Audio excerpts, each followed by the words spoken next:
हमारे बहुत सारे भाई बहन हैं जो सतलोक आश्रम मैनेजमेंट हरियाणा से संबंधित हैं।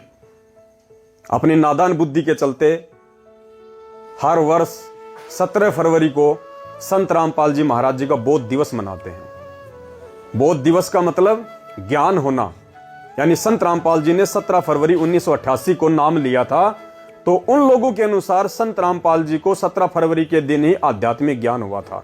उससे पहले उनको एबीसीडी भी नहीं पता था अध्यात्म का, उन लोगों के अनुसार। इसलिए वो 17 फरवरी को उनका बोध दिवस मनाते हैं। हम नहीं मनाते, हम सत्सेवक नहीं मनाते। क्यों नहीं मनाते? क्योंकि हम तो उनको जगत गुरु कह रहे हैं। जगत गुरु का मतलब क्या होता है? पूरे विश्व का गुरु, उसको कहते हैं जगत गुरु। और पूरे विश्व के गुरु को, जगत गुरु को एक जीव से ज्ञान अर्जित करने की आवश्यकता नहीं पड़ती है। इसीलिए जय गुरुदेव पंथ के संचालक, जो अब तो शरीर त्याग चुके हैं, आदरणीय तुलसीदास जी, जिनका मथुरा में या आगरा में जिनका आश्रम था, उन्होंने भविष्यवाणी की थी ना 1971 में। हमें गुरुदेव ने वो भविष्यवाणी खूब पढ़ाई है। उसी की शाकाहारी पत्रिका नाम की पुस्तक से, कि आज वो महापुरुष जिसकी पूरी दुनिया को प्रतीक्षा है, आने वाले समय में उसको मानव इतिहास में इतना बड़ा समर्थन मिलेगा जो आज तक किसी को नहीं मिला। आने वाले समय में पूरे विश्व पे उसी का राज होगा, एक झंडा होगा, एक भाषा होगी। और क्या कहा कि आज 1971 को 7 सितंबर 1971 को आज वो पूरा 20 वर्ष का हो चुका है। और अगर अभी से उसका पता बता दूं तो दुनिया उसके पीछे लग जाएगी। यही वो पुस्तक है, जय गुरुदेव की अमर वाणी भाग 2। इसके 50 पृष्ठ पे 7 सितंबर 1971 को इसने भविष्यवाणी की। और उसमें क्या बताया कि वह अवतार जो 28 अगस्त को इसने बताया था 71 में, वह अवतार जिसकी लोग प्रतीक्षा कर रहे हैं 20 वर्ष का हो चुका है। पुण्यात्माओं, इस दास का जन्म 8 सितंबर 1951 को हुआ और ये दास 7 सितंबर 1971 को पूरा 20 वर्ष का हो चुका था। ये देखिएगा,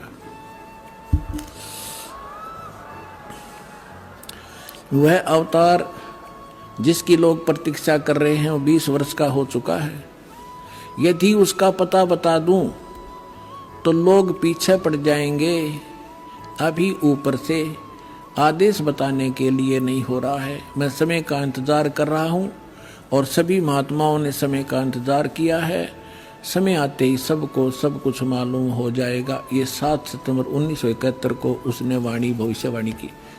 अब भाइयों, हमने सार निकालना है। अगर इस भविष्यवाणी को पूज्य गुरुदेव जी ने सुनाया है अपने मुख कमल से, तो इसमें सार है, सार।